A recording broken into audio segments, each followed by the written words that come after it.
So in our session this afternoon, we have 3 presentations, and then what we're opening then with is a short panel discussion where we're joined by 2 additional panellists, and then that will follow with Stephen just giving a few closing remarks for the day. So just before I hand over to Ciara, who's going to present to you next, I just forgot to say this morning that our President, Paddy Phelan, sends his apologies today. He just couldn't make it because he has another event in Kilkenny today, so I just wanted to note his apologies for today's event. So our next presentation is from Dr. Ciara Beausang. Ciara is a research officer in Teagasc, Grange, and Ciara is going to discuss with us today, or present to us today, on the role of Teagasc in renewable gas research and development, and also present some of the findings from the Fleet project, which I know has been worked on by colleagues in Teagasc. So thanks very much, Ciara. We're delighted to have you and to have you present now. Good afternoon, everyone, and thanks very much, Sean and IrBEA, for the invitation to be here today. So, as Sean outlined, I'm a research officer looking at anaerobic digestion, and I'm based in Teagasc, Grange in County Meath, where our animal and grassland research programme is based. So today I'm just going to give an overview of some of the current research that Teagasc is undertaking in this area. And I suppose we look at anaerobic digestion from all scales, looking from farm scale. As Barry outlined, Teagasc was a participant in the small-scale biogas project, and also going towards larger scales as we go towards biomethane. So this is just an overview of what I'm going to present today. I'm going to touch briefly on emissions in agriculture and what anaerobic digestion can do for the agriculture sector. I'll speak briefly about our AD plant that we have at our research centre in Grange. I'll talk a little bit about the research programme, our current research projects, and some of the research gaps that we have identified. So as Redmond outlined this morning, we have a target to reduce emissions in the agriculture sector by 25% by 2030. And Teagasc produces a report, which is our marginal abatement cost curve, and it's also known as our MAC. And the MAC is essentially our report which outlines the technologies that are available to help us reduce emissions in the agriculture sector. And we look at various different technologies, so they're specific to agriculture. We also look at land use change and forestry, and we also look at bioenergy. And I suppose if we look specifically at anaerobic digestion and what that can do to help reduce emissions in the agriculture sector, it can help to reduce emissions in 3 different ways. So I suppose the first way is that anaerobic digestion can potentially offer an alternative land use for farmers. So if we're looking at larger scale AD facilities, farmers may act as feedstock suppliers. So farmers may choose to grow a crop like grass silage for anaerobic digestion. So they dedicate an area of land to growing that grass silage, and there would be some associated destocking with that. So that's identified as an option for diversification in agriculture. There are obviously other potential land uses that a farmer may choose to diversify into. So we also have targets for afforestation, tillage and organic farming. So AD is one such option that can lead to diversification and a reduction in animal numbers. The second way then that anaerobic digestion can help to reduce emissions in the agriculture sector is through improved manure management. So as we've seen earlier this morning, when we divert manure to anaerobic digestion to produce biogas, we help to reduce some of the emissions associated with the traditional slurry storage. So that helps to reduce emissions, and that's contributed directly to emissions reductions in the agriculture sector. And then finally, the last opportunity, I suppose, that's there is from the digestate. So we know the digestate is the solid material that's left over from the AD process. It retains all of the nutrients from the material that goes into the process, and that has the potential to displace chemical fertilizer. So again, that can help to reduce emissions in the agriculture sector. So as I mentioned, Teagasc has a AD plant located in Grange in County Meath. And I suppose currently we're developing our research programme around the demonstration plant that we have. And in terms of the size of the facility, so we'd be actually a little bit larger than farm scale. So we'd require a couple of thousand tonnes of grass silage and slurry per year. So we're looking at about 1,000 animals in terms of the winter slurry requirement that's needed to supply the plant on a yearly basis, and looking at a grass silage area of about 70 hectares. So a little bit larger than, I suppose, what we've discussed this morning in terms of on-farm solutions. But I suppose the purpose of the plant is really to show the potential of anaerobic digestion for the agriculture sector in terms of the feedstocks that can be used, in terms of the potential emissions reductions that can be achieved, and we're going to be developing our research programme to really show how that can be achieved. So our plant is currently being commissioned, so we're producing biogas at low levels, and we're mainly feeding the plant with slurry at the moment. And we hope to be fully operational next year. We're also developing a research laboratory at our research centre in Grange. So we want to capture as much data as possible to really get as much value from the demonstration of the project. So we hope to be able to show what can be achieved in terms of biogas yields from the materials that we're using. So it's going to be a really important site for demonstration for AD in the future. So looking then in terms of what we want to look at in terms of our research programme, so we're interested in how we can optimise the biogas yield from agricultural feedstocks. We're also interested in how we can maximise the circularity in AD livestock systems, and in particular we're interested in how we can add value to manures and digestate. We're conducting desktop, laboratory and field scale experiments of co-digestion of the agricultural feedstocks, and we're also interested in modelling anaerobic digestion at a plant, farm and a sectoral level. So just in terms of some of the current projects that we have internally in Teagasc. So first of all, we have a demonstration project which is called Demonstrating Agricultural Anaerobic Digestion. And I suppose this project really is to support all of the work that goes with our plant in Grange. So it's a 5-year project, and our objectives are to operate the plant to the highest level of technical efficiency. Our second objective is to establish a biological monitoring protocol so we can ensure a stable AD process. And finally, we want to detect and analyse different emerging trends in AD research and innovation. So, as I've mentioned, one of the things we're quite interested in doing is establishing our biological monitoring protocol. So when we look at AD, essentially AD is a type of fermentation. And there are various different groups of microorganisms that are involved in the different stages of anaerobic digestion. So we start off with our complex organic matter, so that contains our carbohydrates, our proteins and our lipids, and that gets broken down into our soluble organic molecules. And then we have further products that are produced in the different stages, including volatile fatty acids and different acids.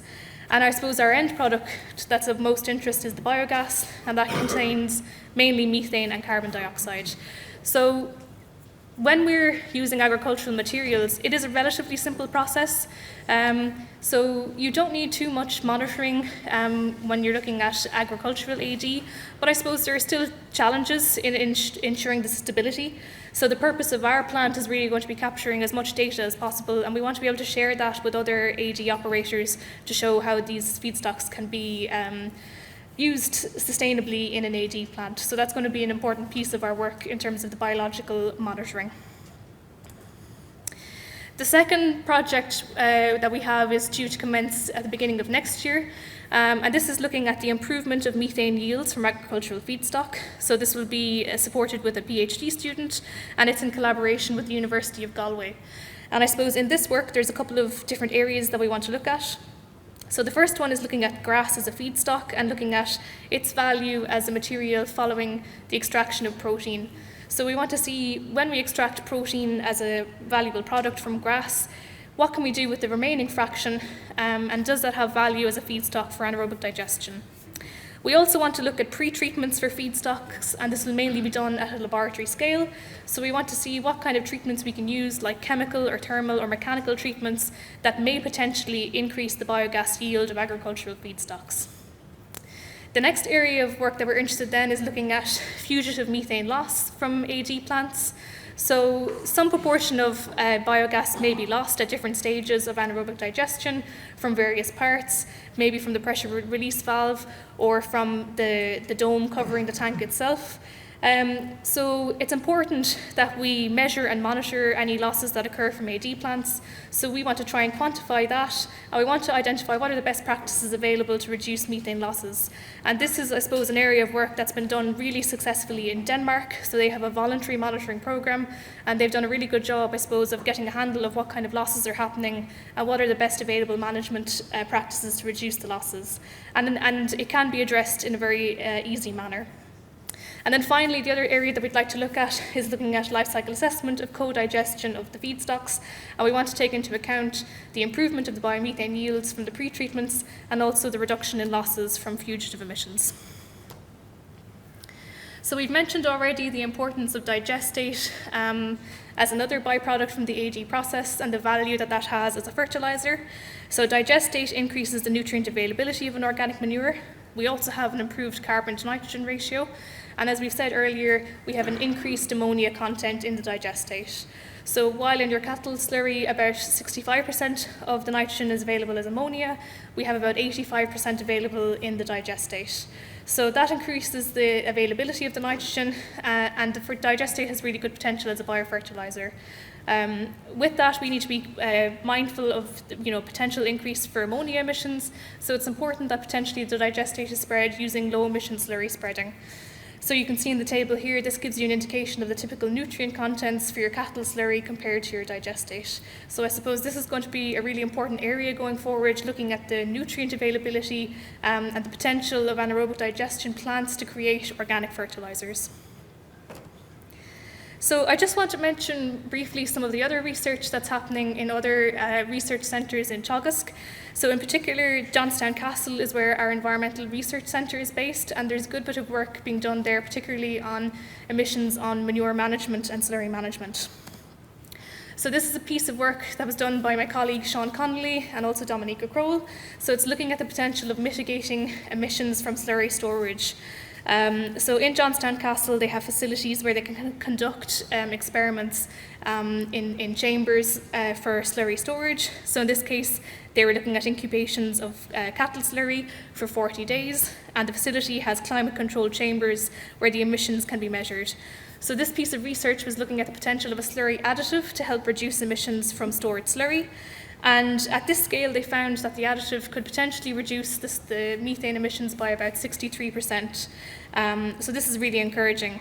And with that, when we reduce the emissions of methane from storage slurry, that helps to improve the biogas yield, potentially to be used in anaerobic digestion. So you may see an increase in the biogas potential of the slurry following the use of the additive. So this is a really encouraging piece of work, I suppose. This was done at a pilot scale, and I suppose the step going forward will be to see how can this be done at a full scale on farms.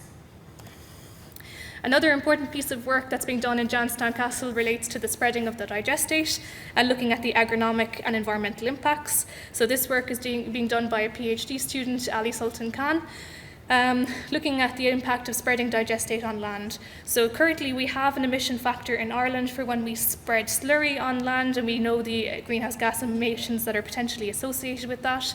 We don't currently have any emission factor for digestate, and I suppose this is what this piece of research is aiming to do.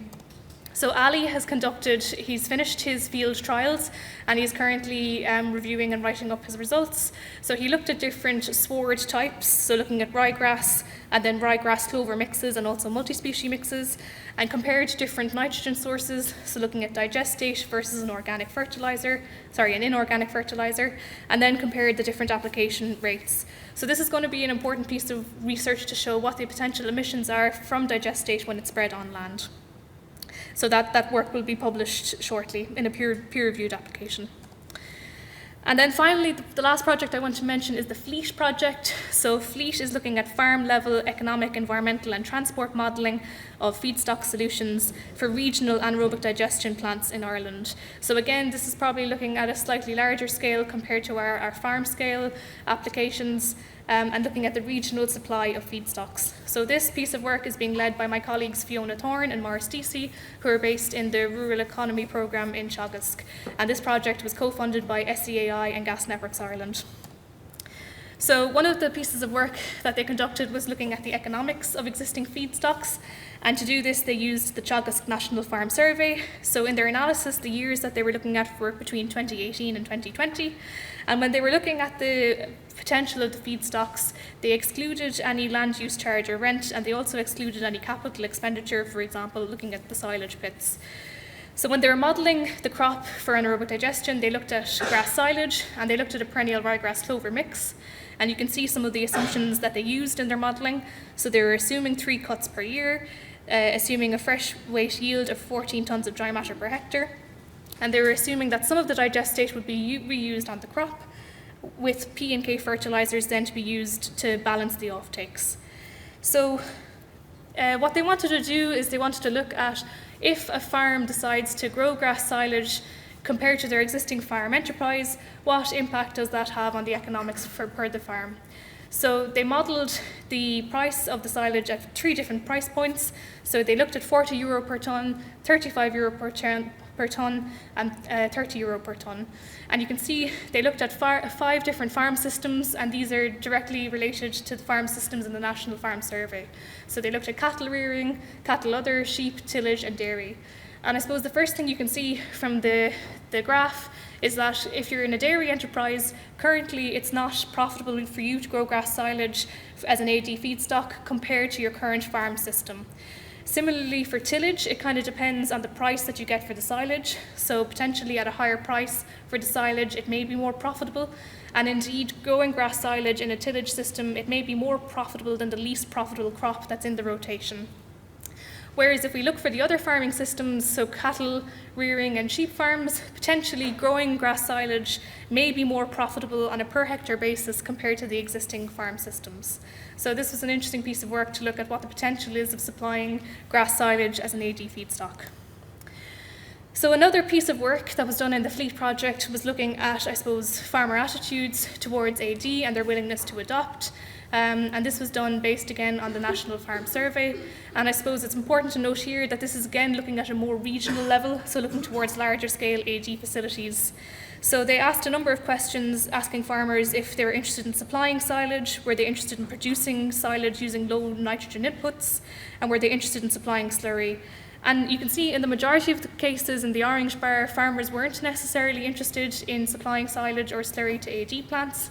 However, when they were asked if they were interested in receiving digestate, there was more of an interest in this case. And again, some uncertainty in terms of their interest to join a cooperative. Now, I suppose this points to 2 things. I suppose it raises the question, is there a lack of awareness for farmers in terms of the opportunities for anaerobic digestion and what that might mean? But equally, based on the results in this survey, it would still be sufficient to reach the target of 5.7 terawatt hours by 2030. So in order to reach our target for biomethane production, it is only a minority of farmers that will be required to supply their feedstock to an AD plant. But I think the big piece here is around the awareness and the opportunity that's there for farmers and clearly outlining that. So finally then, I just want to outline some of the research gaps that we've identified as we've begun to develop the AD research programme. So I suppose one of the things is looking at the feedstock agronomy, nutrient management, emissions and sustainability. So we would very much see that in terms of, for example, grass silage as a feedstock, it would certainly be based on a clover grass mix. And I suppose it would be important to demonstrate how we can produce this feedstock sustainably, and I don't think we have many examples of farms that are doing that currently to supply into an AD plant. And the Teagasc plant will be an important reference point in that regard.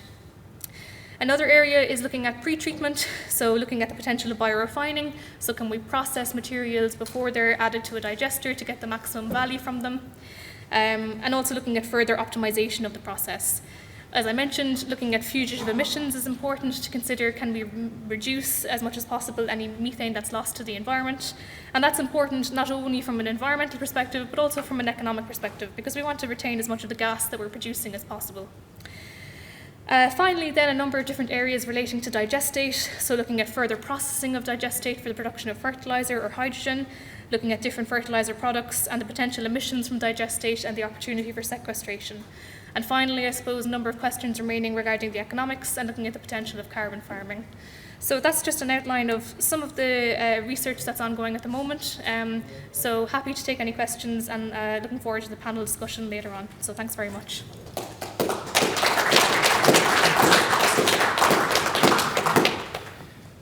Thanks very much to Ciara for that presentation, and again, if you have questions, we'll take them immediately after the third presentation.